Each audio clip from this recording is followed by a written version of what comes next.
Hey guys, this is Ryan Blair here at Kaizink, and today I'm showing you how to add a PO number to an order in InkSoft, even if it wasn't initially set up as a PO order and it's already been completed. So I've got just a completed house order here, and what we're going to do is we're going to scroll down until you see these options down here. We're going to click Add Custom Line Item, and under the item name, you're just going to do PO and whatever the PO number is that you're adding. So let's just say it's that.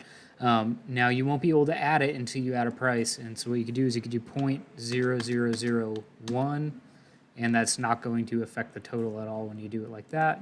Go ahead and hit add. You can see that it's added a PO number down here. Save changes, and it will show you that it's not affecting the price. Go ahead and hit update order.